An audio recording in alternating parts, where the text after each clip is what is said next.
অনুরোধ করছি কলকাতা থেকে একরামুল বাগানী, ইনসাফ বাংলা চ্যানেলের মালিক একরামুল বাগানীকে আপনাদের সামনে বক্তব্য দেওয়ার জন্য অনুরোধ করছি।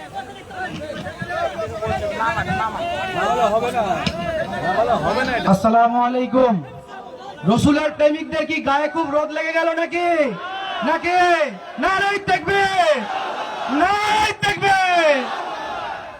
এই ভারতবর্ষ যতটা অধিকার একজন হিন্দু মানুষের, এই ভারতবর্ষ যতটা অধিকার একজন খ্রিস্টানের, এই ভারতবর্ষ যতটা অধিকার একজন অন্য ধর্মের মানুষের, একই রকম ভাবে এই দেশ আমার বাপ দাদুদের দেশ, ঠিক কিনা?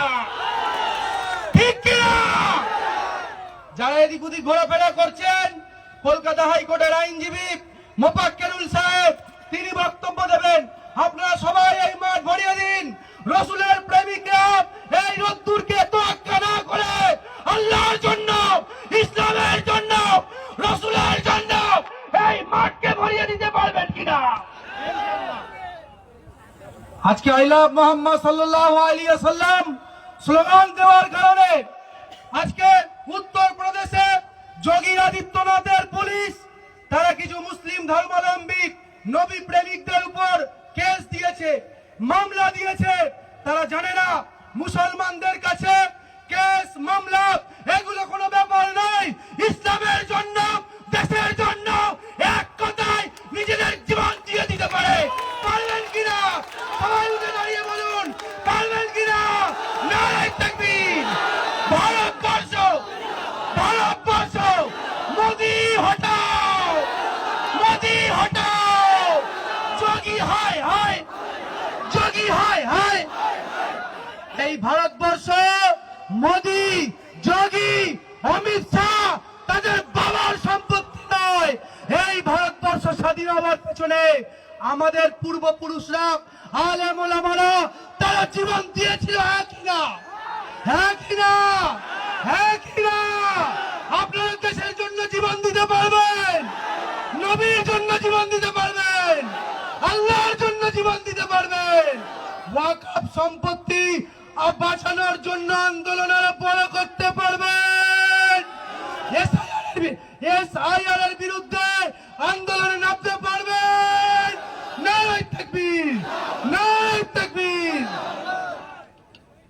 শেষ 1 মিনিট আপনাদের থেকে নেব। কিছুদিন ধরে দেখা যাচ্ছে আমাদের রাজ্যের একজন বিরোধী দলনেতা, আমাদের রাজ্যের একজন নেতা, তিনি প্রত্যেকটা ঘটনায় যেভাবে উস্কানি দিয়ে মুসলিমদেরকে বদনাম করার চেষ্টা করছে, তাকে বলে দিতে চাই, আপনারা যারা মোবাইল নিয়ে এসছেন মোবাইলে রেকর্ড করে নিন। মুর্শিদাবাদের কাসেম বাজার কালী মূর্তি ভাঙার ঘটনায় গ্রেপ্তার হয়েছে কোনো মুসলমান নয়, আরএসএস ঘনিষ্ঠ তাপস মণ্ডল। মোবাইলে রেকর্ড করে নিন, শুভেন্দু অধিকারীকে এই ভিডিওটা পাঠিয়ে দেবেন। বেলডাঙ্গার কার্তিক পুজোর প্যান্ডেলে আল্লাহকে এবং নবীকে অপমান করার দায়ে গ্রেপ্তার হয়েছেন সায়ন হালদার। চাপড়ার সরস্বতী ঠাকুর ভাঙায় গ্রেপ্তার হয়েছেন বিজেপির পঞ্চায়েত সদস্য প্রসেনজিৎ ঘোষ। আর কিছুদিন আগে আপনারা শুনেছেন দক্ষিণ 24 পরগনার কাকদ্বীপে সেখানে মা কালীর মূর্তি ভাঙা হয়েছে। মা কালীর গর্দান থেকে কে যেন ভেঙে দিয়েছে। বিরোধী দলনেতা শুভেন্দু অধিকারী তিনি বললেন এই কাজ রোহিঙ্গারা করেছে। তিনি ঘুমিয়ে ঘুমিয়ে রোহিঙ্গাদের স্বপ্ন দেখেন। আসলে তার মা পূর্ব পাকিস্তান থেকে ভারতবর্ষে এসেছিল, তাই তিনিও মনে হয় রোহিঙ্গাদের সঙ্গে বন্ধুত্ব ছিল তার, তাই তিনি বারবার স্বপ্ন দেখেন, রাতে ঘুমিয়ে ঘুমিয়ে রোহিঙ্গা রোহিঙ্গা রোহিঙ্গা রোহিঙ্গা স্বপ্ন দেখতে থাকেন।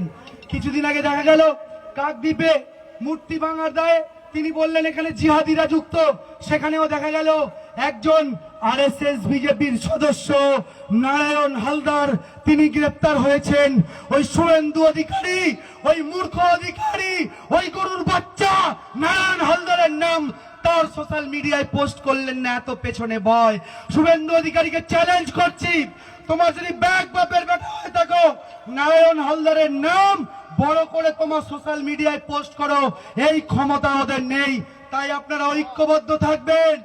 তাবলীগ, ফুরফুরা, আহলে হাদিস, লামাজাবি, বেরেলিবি, মাজারপন্থী যারা মাজার মানে না, একসঙ্গে বাঙালি মুসলমান হিসাবে এক জায়গায় থাকবেন। আর সামনে যে দিনগুলো আমাদের আসছে, ঐক্যবদ্ধ না হলে বিপদ কিন্তু অনেক বড়। যারা এদিক ওদিক ঘোরাফেরা করছেন, আমাদের প্রাণপ্রিয় কলকাতা হাইকোর্টের আইনজীবী মোফাক্কেরুল সাহেব আপনাদের সামনে বক্তব্য দেবেন। আপনারা সবাই সামনের দিকে চলে আসুন, সামনের দিকে চলে আসুন, সামনের দিকে চলে আসুন। যারা এদিক ওদিক ঘোরাফেরা করছেন, সামনের দিকে চলে আসুন। নারায়ে তাকবীর, নারায়ে তাকবীর। এই আওয়াজ মাঠের বাইরে যাচ্ছে না, ওদের কানে কি পৌঁছবে? ওই জঙ্গিদের কানে পৌঁছতে হবে তো নাকি?